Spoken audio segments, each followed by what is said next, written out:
The Switch finally gets its own new Pokemon generation.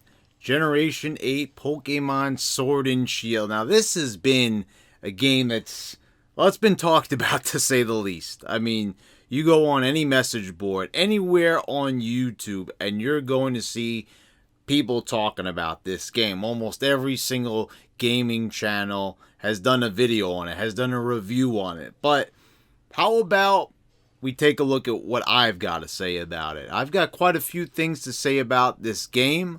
I was probably one of the most optimistic Pokemon fans, without a doubt, on YouTube leading up to this release. So now that the game is finally out, what did I think of it? Guys, you're going to have to stay tuned and watch this review to find out. Hope you all enjoy this one. To say that Pokemon Sword and Shield were controversial leading up to their releases would be a massive understatement. Maybe the biggest understatement of the decade. Maybe the biggest understatement in game history. Pokemon fans completely lost their minds when they realized that the huge, massive amount of Pokemon that have been created over 2 decades have been cut down to 400. Yes, that's right. You would only be able to obtain 400 Pokemon in Sword and Shield. To me, I said, this is disappointing. There's probably going to be some Pokemon that I want that I can't get in this game, but at least they're offering us some new ones. But this just started as one branch of an enormous tree that was going to cause internet chaos across the land. And we're here to talk about it here today in a full review of Pokemon Sword and Shield. And today we're going to be looking at the Shield version, but it's pretty much identical to Sword. Of course, if you're familiar with Pokemon, you know that the 2 versions that are initially released are always going to be the same, except for a few small differences. Now, Pokemon has always been a franchise where its reputation had always preceded itself. So when a new generation was announced for the first time ever on a home console, you could bet your bottom dollar that expectations were running high. They were stretched to the point where there was no possible way that this game could ever meet expectations, because no game had ever done so before. There was always bound to be people who were going to be dissatisfied. And with a console as popular as the Switch, Nintendo's most popular home console in a long time, a dominant force to be reckoned with in the home console market, people were really excited about this. So when one of the biggest announcements made for this game was that there was going to be a Pokedex cut, without a doubt, that was the straw that broke the camel's back. Then people looked at that certain animations had been reused from previous games, and people expected a completely new and different Pokemon experience. However, the only problem with this amount of hype is that people failed to realize that Pokemon is a series that has never really truly evolved because it doesn't need to. Animations have been reused in countless Pokemon games, but perhaps because this was on the Switch, people expected a bit more. Now, when people started saying that these games look just like or worse than the 3DS games, I started to really stop taking these people seriously. So let's take a look at these games, let's review them in depth, and see what we can come up with. Pokemon Sword and Shield sees us going on our gym challenge adventure in the Galar region, which mimics a lot of different places around the world. You're going to see different locales, but it's mostly inspired in a lot of ways by the United Kingdom. And you can definitely see that in a lot of the various towns.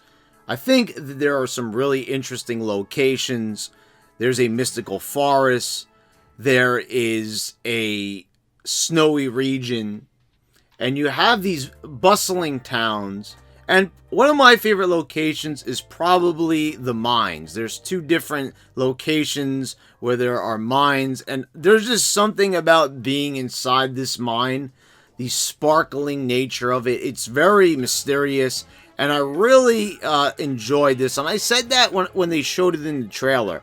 I said that I was looking forward to exploring this area, and I most certainly did.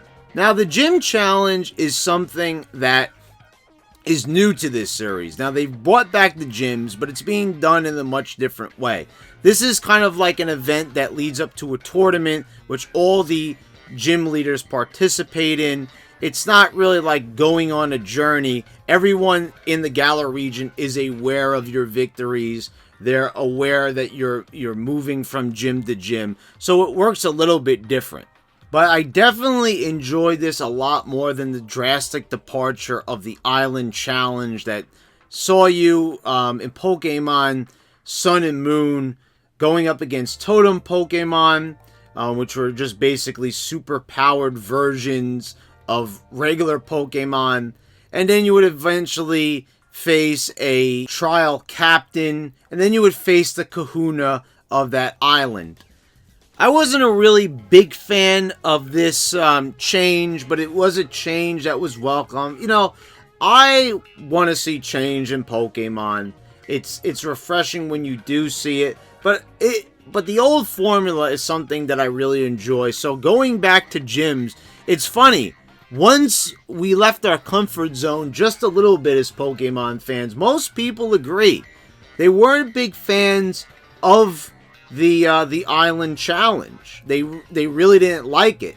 So you can kind of see in Sword and Shield why they went back. And they also combined the two, because now when you enter into a stadium to face off against the gym leader, there still is a trial that you have to go through. There is a challenge that you need to meet. And a lot of these challenges are not really challenging. And the funny thing is, there was always little obstacle courses that you would have to go through before you could actually face the gym leader, ever since the very first generation. Now, of course, they're a bit more involved this time around, but I like how they combined the new and the old together. Now, your ultimate goal is to become the champion, and the person who stands in your way is the Charizard-wielding master Leon, the big brother of your rival and friend Hop. Now, one of the most alarming things about all this is there's no Elite Four. For the first time in Pokemon history, this is another thing that was taken away and removed from the game, is there's no Elite Four. And this was kind of disappointing, but I do like in the end where you fight in a big tournament and you go against part of the gym leaders again. And that's kind of cool how they did do that, the gym leaders are not distant memories this time around. They actually feel more like people and less like obstacles this time around. And the person overseeing all of this is Chairman Rose, who is also the head of a major corporation. He runs an energy plant. But this man has ulterior motives. This guy is actually a megalomaniac. The guy wants to save the Galar region from the darkest day, which is an old legend that you will learn about in your journey through the Galar region. It was once a major threat that was going to destroy the entire land hundreds of years ago. There's only one problem with this whole story. The fact that you only really learn that Chairman Rose is a bad guy at the end of the game. And this is a problem because in all the other games, you had Team Skull, you had the Aether Foundation and Lusamine and Sun and Moon. There's no Team Galaxy. There's no Team Rocket. There's none of these classic, bad guy groups or corporations. It's just basically Chairman Rose, and all this stuff kind of just escalates at the end of the game. And there's like little, subtle hints here and there that something is funny that's going on, but there really isn't all that much, which is kind of funny because I like the style more when you're fighting the bad guys throughout the game, and then you would fight the big boss towards the end of the game, but you don't get that here.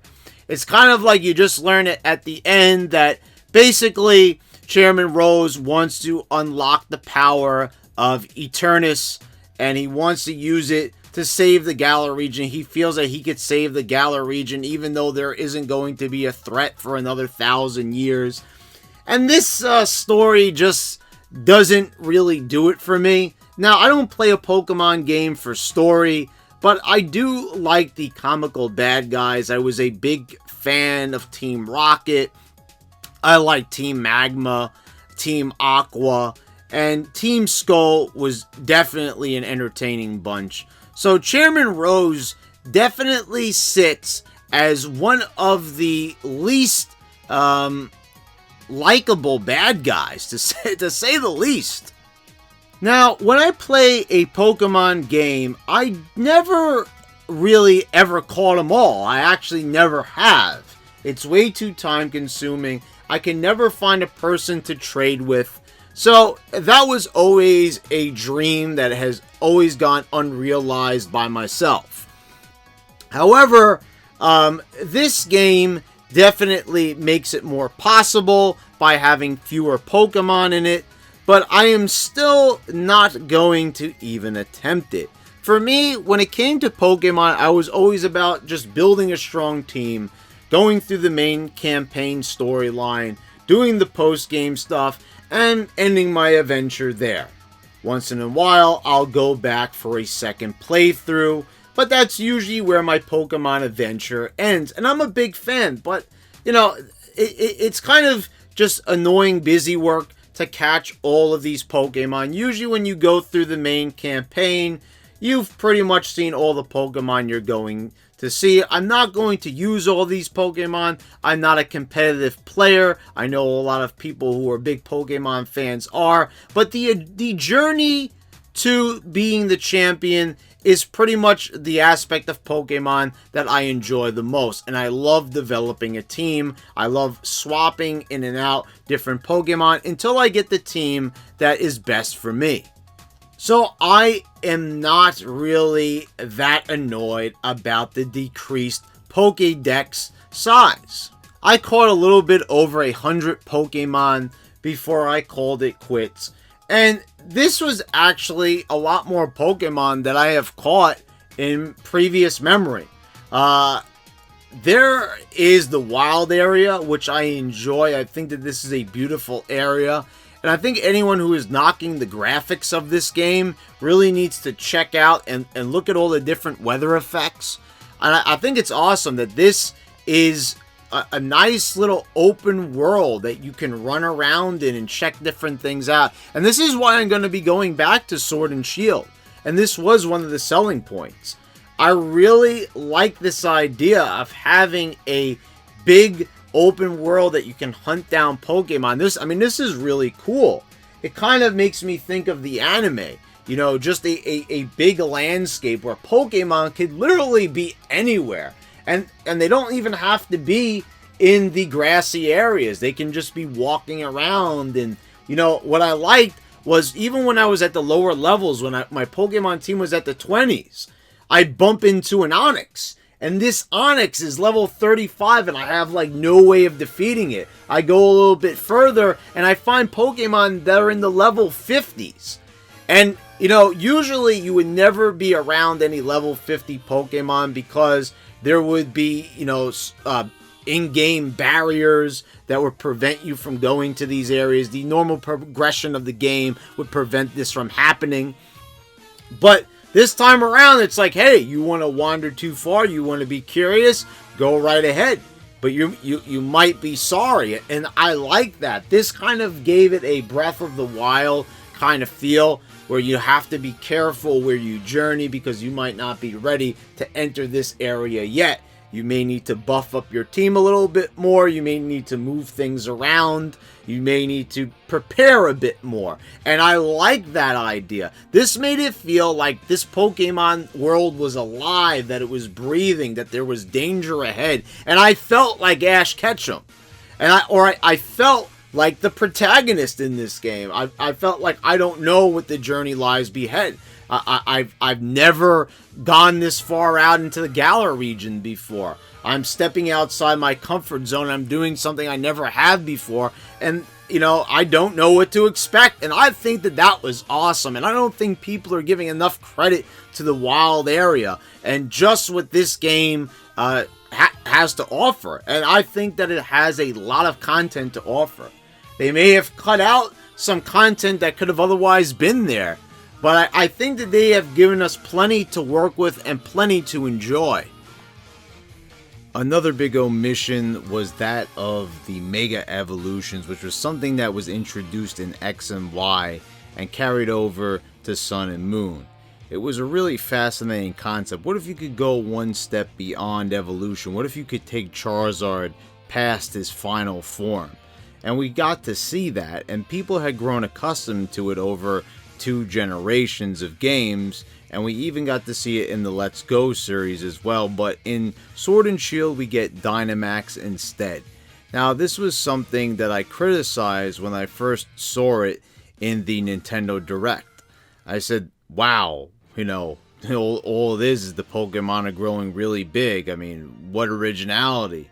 It was something that I just, you know, couldn't really get excited for. But it wasn't until I actually played the game that I realized that when you're in the moment, just how awesome this is. Now, would I rather have Mega Evolution? Probably. It probably would have been awesome to probably see that on a console in high res. But I really like this idea and how it was implemented into the game. And you can't, unlike Mega Evolution, you can't do it all the time. You could only do it when you're in gym battles and in certain stadiums, which keeps it fresh, keeps it feeling new, and doesn't make it feel tiresome. And there's even Gigantamax, and that is another different form that builds off of the Dynamax transformation, where it completely transforms a Pokemon's appearance. And that was something surprising. It was something that wasn't even really shown in the trailer, which really showed me that I shouldn't judge it before I actually play it. And the one thing I really liked was the Pokemon's cry. When they finally do Dynamax and they get in that form, you hear this piercing roar or cry from them, and it really sent shivers up my spine. It got me excited for the gym battle, and I really became a supporter of this Dynamax transformation. Now, I do hope that they bring back Mega Evolutions, but it doesn't seem very likely, as this is another form. We see that Charizard is one of the Pokemon that actually does the Gigantamax form, and that's you know, that's going to be troublesome for a lot of people who really grew accustomed towards Mega Evolution. But I like this. But seriously, a lot of these Dynamax Pokemon cries are awesome. Here's a few just for an example.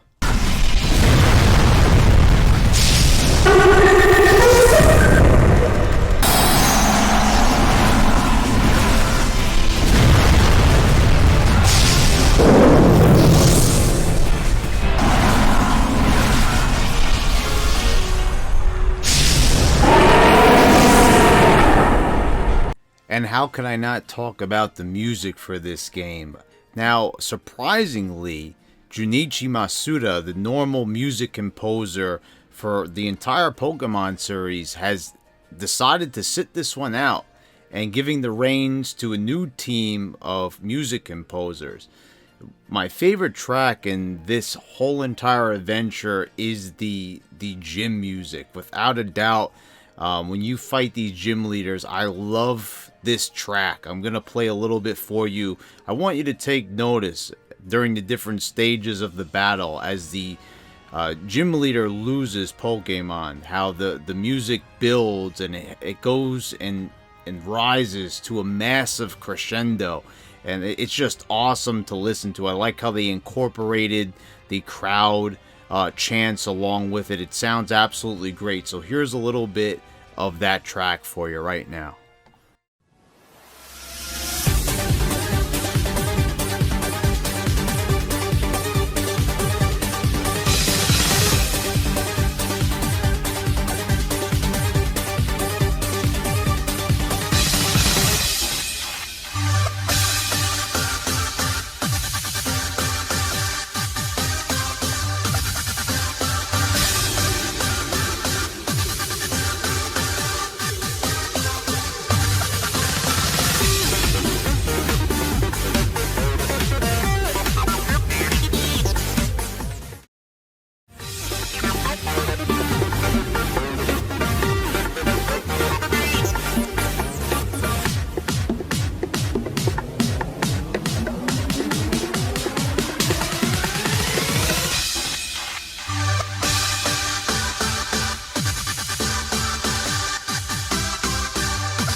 And another big surprise was famed creator of Undertale and Undertale music composer Toby Fox also added a track to this game, contributing an amazing track as well.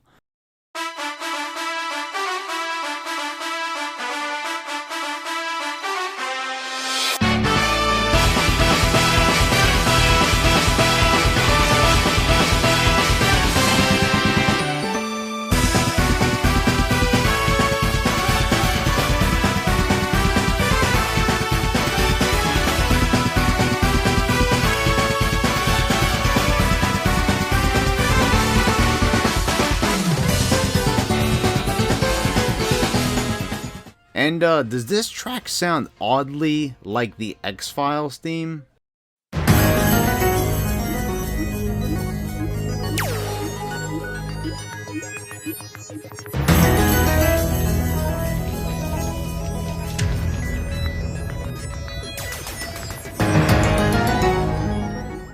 So overall, I enjoyed my journey in the Galar region.